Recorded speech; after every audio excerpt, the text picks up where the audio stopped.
Hi, I'm Joan Newcomb, and today's morning musings is identity. I'm doing a series of daily morning musings, and I'm using posts from my blog, Adventures in Density and Effort, as inspiration. Now, I wrote these a while back, and the world has completely transformed since then. So if I encounter anything that is out of date, I will interrupt myself and give you the most recent information. At the end, I will summarize the topic based on what's going on in the world today. And I have some special offers, so stay tuned to the very end to see what they are. Identity. Everything you have thought solid and real is dissolving. Most obviously, that's been the stock market, real estate, and jobs. We're being called to be more in integrity with our essential self, who we truly are, and ways of creating money that aren't in alignment with this is disintegrating before our eyes. What is also falling away is aspects of your identity. If you've categorized yourself at a certain income level, a certain career path, politics, or a religion, it's either being called into question or being removed from your reality. This is very uncomfortable and disorienting. The interesting thing to me is that this is happening across the board, including to those of us who've been on an alternative, non-traditional or spiritual path. It reminds me of when I was divorced and I lost the identity of wife, full-time mother, homeowner, and then gained the identity as single parent, renter, etc. It was very painful. We go through identity shifts all the time, from different ages and levels of school to employment and relationship labels. This time it feels on a deeper and more fundamental level. How do you navigate this level with ease and grace? Good question. And I don't think it's realistic to expect yourself to do so effortlessly the entire time. Discomfort is discomfort, and grouchiness is an appropriate reaction sometimes. Loss of identity in or things feels very real, and grief is a natural response. Yet what you can do through it all is to stay in touch with the not so little part of your consciousness that is outside of the drama, even though you can't feel it when you're steeped in the storyline. Know that it's there. It's the light at the end of the tunnel. It's who you truly are. It's where you're going or who you are becoming, depending on your perspective. It's possible to have both awarenesses simultaneously. The little self is bulldozing through the concrete images, and the larger self is enjoying the ride on the bulldozer. This week, all you have to do is stay in touch with consciousness. As you're moving through life with all its emotions and story, just remember, know, feel, and trust the little light. Eventually, aligning will return and everything will be all right. And if you have any perspective about this, leave me a comment below because I love to read your comments. And even though I wrote this a while ago, I have to say that this is definitely going on for us right now. Maybe it's way more in our face than ever before. The things that we feel are solid and real is dissolving, especially for people who are clinging to old and outdated versions of reality. And those are the people who are really losing their minds because that is dissolving and things that they had placed their power in is going away. And how this manifested for me being on an alternative path this entire time is that my old techniques stopped working, and it was very disorienting to find things that had been viable spiritual techniques since Egyptian times were just not working in this new holographic reality. I had to make new things up, and I had to upgrade all of my techniques. So we all go through these identity shifts, but our identities are expanding, dissolving. Traditional forms are dissolving. That's where people nowadays are becoming gender fluid or non-gendered,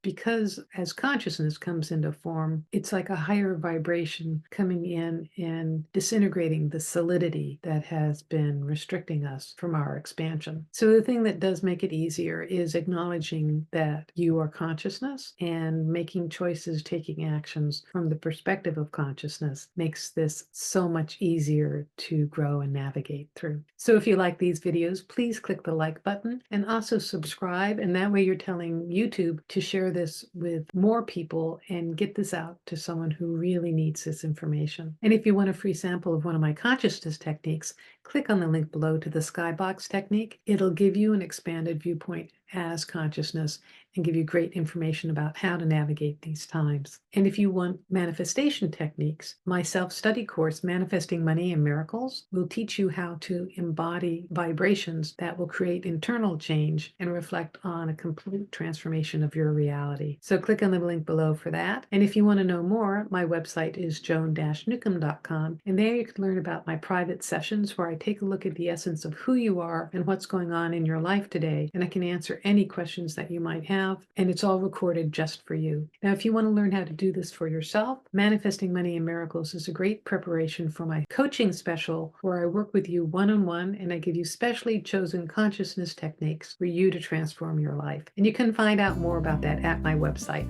So go to my website, joan-newcomb.com, and I'll see you tomorrow in another Morning Musings.